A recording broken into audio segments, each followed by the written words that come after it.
Hello, everyone.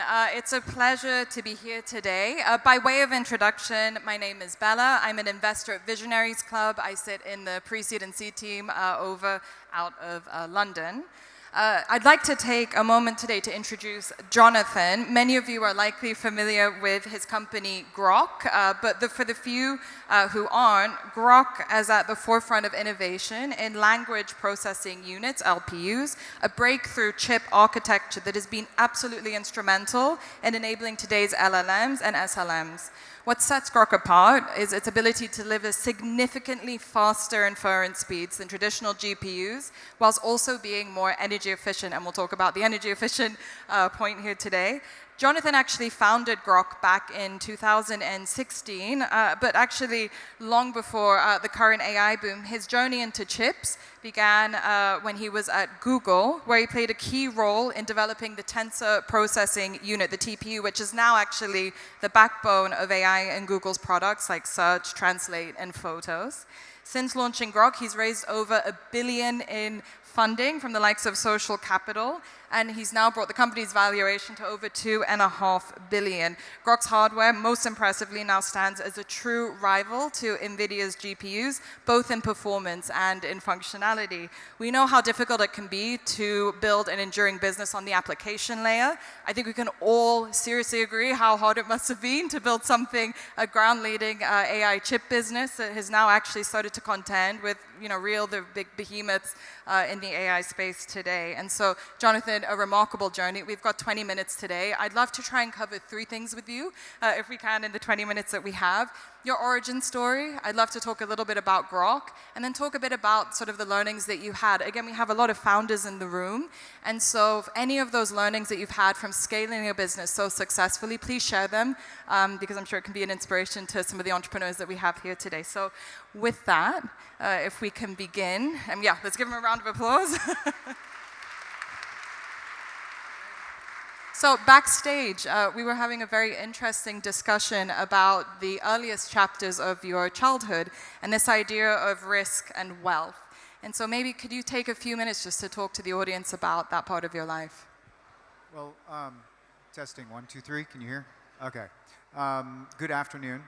I said good afternoon. Come on. All right. So in terms of risk, so when I was a kid, my father was an entrepreneur, so I was exposed to it. And it wasn't my first time living in a risky situation when I started Groq.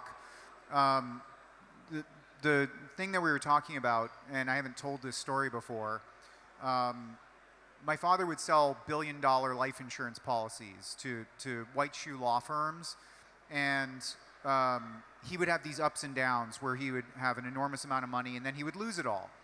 And there was one time, I remember, where we were living in a $20 million mansion, and we didn't have money to pay for food, and we had ordered Chinese food that night.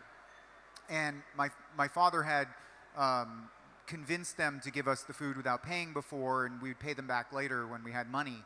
But this time, he was so shook that, for whatever reason, he didn't go out, and my little brother came and got me and asked me to go talk to the food delivery guy. And so I was mentally preparing, how am I going to convince this guy to give me the dinner for the family that night?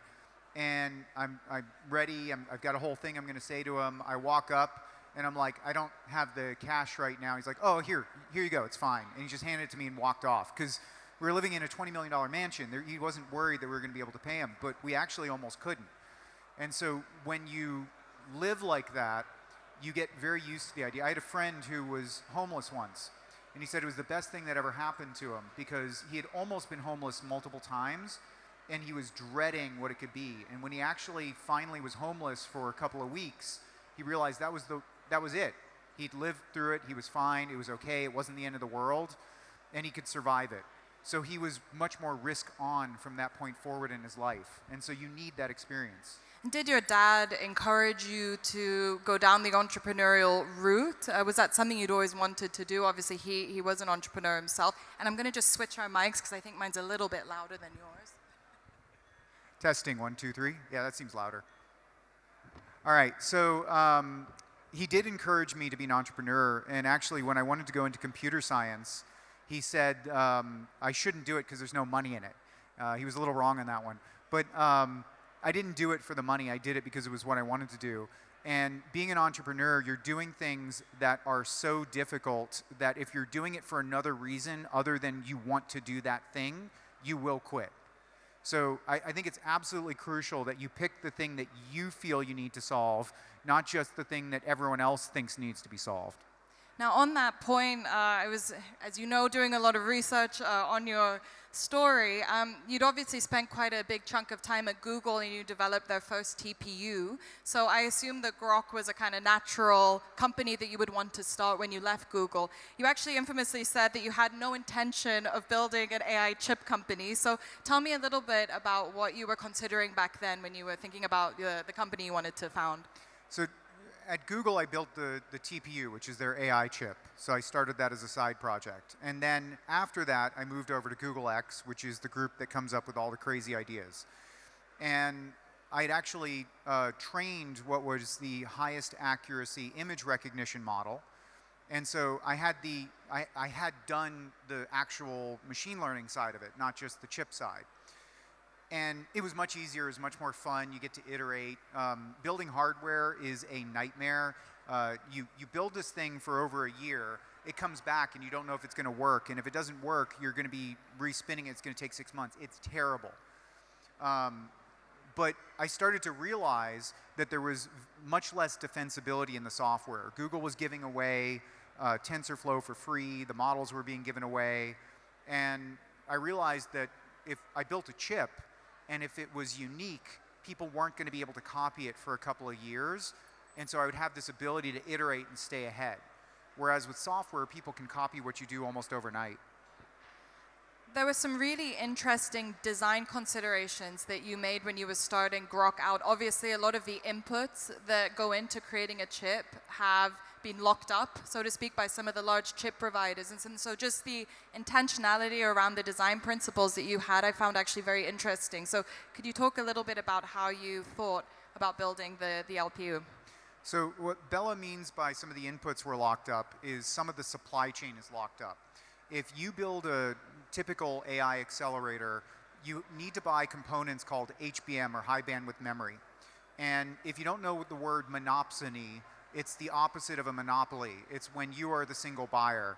And NVIDIA is effectively a single buyer of all of the HBM and the interposers that it goes on in the world. So if you buy an AMD GPU, the HBM that you're using is HBM that they luckily were able to get. They're not able to get as much as NVIDIA, but it really doesn't matter who you buy from. You can buy from NVIDIA, you can buy from AMD. There's not going to be any more GPUs in the world than the HBM supply. When we started, we had an observation. Everyone knows Moore's law. The number of transistors double roughly every 18 months. But any good business is based on an observation that others don't have. And the observation that we had was that AI was improving faster than 2x every 18 to 24 months. But the question was why? Because the algorithms, they're big leaps. They're not sort of continuous improvement. And the amount of data that was available wasn't growing that fast. And the answer was the number of chips was also doubling every 18 to 24 months. And that was a real aha moment. And so that's why we were getting 4x the improvement every 18 to 24 months. But that led us to ask a question. If you were increasing the number of chips every 18 to 24 months, then is there something that you could do different? And so what we decided to do was assume that we would have an infinite number of chips. So what do you build when you do that? Well, rather than using external memory or HBM, you just use the chips. You just have so many chips that you can store everything in those chips. So we have no external memory. That's where our speed comes from. It's where our lower cost and lower energy comes from. But it's because we decided to take advantage of that trend. Wonderful. I guess we talked as well a little bit about some of the tougher times at Groq. Every company goes through them. So can you talk to the audience about the tougher parts of the Groq journey? Yeah, so every founder of a successful startup has a story about how they almost ran out of money. And it's a common theme. So, and it doesn't sound like that big of a deal until you go through it. And it's abstract. And then when you're living it, there are people that you convinced to leave their jobs, rely on you, and you don't know if you're going to be able to make payroll. There was a point at Groq where we were really struggling to raise money. And we ended up at a point where we knew we were going to run out. And rather than trying to act brave in front of everyone, we decided that we were going to tell everyone that we were about to run out of money and ask for help. So in World War II, the US issued war bonds.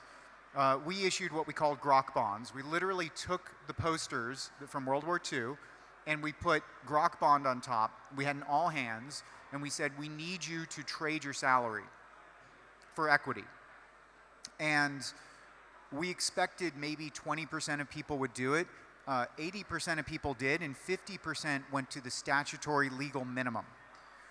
When we raised our $300 million round, we had less money in the bank than we had saved through Groq bonds. So we literally would have ran out of money if we didn't do this. And I think the lesson here is vulnerability is a superpower. If you're willing to be honest with your employees, they want you to win. When you try and act strong, though, and you're not willing to open up to them, it is a much harder journey. Incredible. Tell me a little bit about, you had an announcement you mentioned on Sunday. So tell me about where the company is today. So last year, we were trying to do about 65 million in revenue. By the end of last year, we recognized almost 100 million and had booked over 150. So that was Q4. We just announced a $1.5 billion deal, which is going to go through the rest of this year, but we announced it actually on Sunday. And I think that's about 30% of the revenue of OpenAI. And we're planning to do some more this year. Well done. Thank you. So my question to you, and on the topic of blitzscaling, how have you managed to do that at Groq? We talked a little bit about some of the design principles that you have, I guess, in terms of organizationally running a high-performance company. Tell us a little bit about those. So we think of scaling in terms of problem units. The issue with scaling is that your processes break, and you have problems that you have to solve. And every time you triple the size of something, you have roughly the same number of problems as before. So when you go from 100 employees to 300, when you go from 300 to 1,000, you're going to have roughly the same number of problems each time. If you spread that across everything, if you try and triple your employee count in a year, if you try and triple your customer count in a year, if you try and triple your infrastructure size and spend in a year, then you're now spreading how much problem capacity you have. And the better your team, the more problems you can solve, the more scaling you can do. This year, 2024, we went from, at the beginning of the year, about 640 chips in production to 40,000 chips. That is 4 triplings. However, our employee count almost didn't grow at all. We went from a little over 250 to a little under 300. Our paid customer count didn't grow much, but it has grown a lot in this last quarter. But we had a bunch of free users. That was how we were able to get the scale up, get the learning, but not have the difficult problem of dealing with paid customers. This year, we're intending to grow only about, instead of 62.5x, we're going to grow only 50x in our capacity, which means that we have a couple of other problem-solving units that we can apply to growing our customer count. But we're not really going to grow our employee count that much. So when you're scaling, you have to decide where you're going to apply your problem-solving capacity because you have a finite amount as a leadership team. What would you do differently if you could do it again? So there's an episode of a TV show called The Twilight Zone, which I think about a lot. And in this episode, this guy, he's given the opportunity to go back in time and relive his life. And he's incredibly wealthy at the end of his life, but he's going to get to go back and do it again. And the first thing he does is he takes all of his savings that he had as a younger man, and he goes and buys a piece of property. And then he starts gloating to the person as soon as he buys it that there's oil on that property, and I just bought it from you super cheap. And the guy just turns to him and says, yeah, everyone knows there's oil there, but it's too deep. The drills can't get down there. What he didn't realize was he was thinking about the future when that technology existed. There is so much that happens that is purely luck. There are people that we have hired who weren't culture fits and caused damage, but they introduced us to people who, without them, we would have failed. Would I rehire that person or not? And so what I think about a lot is I think that if I restarted Groq today, if I went back in time and it was 2016, I'm not sure that I would be successful, even with everything I know. There's so much that is purely luck. And you have to, we hire for what we call return on luck. People, like, there's this Jim Collins book, and there's a chapter on this, return on luck. And if you want to know how to hire for luck, you sort the resumes into two piles and you throw one away, and the one that remains, they're the lucky ones. But in all seriousness, most people will not realize a lucky opportunity in front of them. We had a bunch of people trying to talk us out of running LLMs on our chips, and they're the perfect thing for our chips. That's insane. Now, you as a leader, and this goes back to the name of this event, Visionaries, you need to be able to see further than everyone else. But if you had a crystal ball and you knew exactly what was going to happen, imagine going back 100 years and trying to be useful. You would know too much. You would be too disconnected from the people you're working with. And there's a lot of value in going through those struggles together as a team and learning as a team. So I don't think I would change anything. I think I would just go through it again. And if there's one lesson, go and do things that you that you don't know perfectly, that you're a little foolish on, and that you get to learn along the way with your team. I think we've got 1 minute, so it's my last question. We talked a bit about building defensibility. For you, obviously, you play on the infrastructure layer. A lot of us are looking at the application layer, and it's a question that we have. How do these companies build defensibility? So can you talk to us a bit about how you would think about defensibility? So if you're a VC, please stop asking about defensibility when you're in the Series A and B and even C stage, because you have nothing to defend. So your job as an entrepreneur is to solve an unsolved problem. If you know the saying, if you love what you do, you'll never work a day in your life? If you solve customer problems, you will never have a competitor in your life, because they're unsolved problems. No one else is doing it. But when you go out and you're like, I want to be a company that does this, you end up just copying what everyone else is doing. And there's this sort of cycle of life. First, you solve an unsolved customer problem. Then people start trying to copy you. But if you're first, you're the category lead and life is great. Everyone else, life is terrible. And then everyone starts marketing and trying to get attention. And then the final stage is your moat, your Hamilton-Helmer 7 powers, for those of you who know what that is. And then someone solves a new unsolved customer problem, and the whole cycle continues, right? What just happened to Google with LLMs. So your job is to first build something that needs to be defended, then worry about defending it.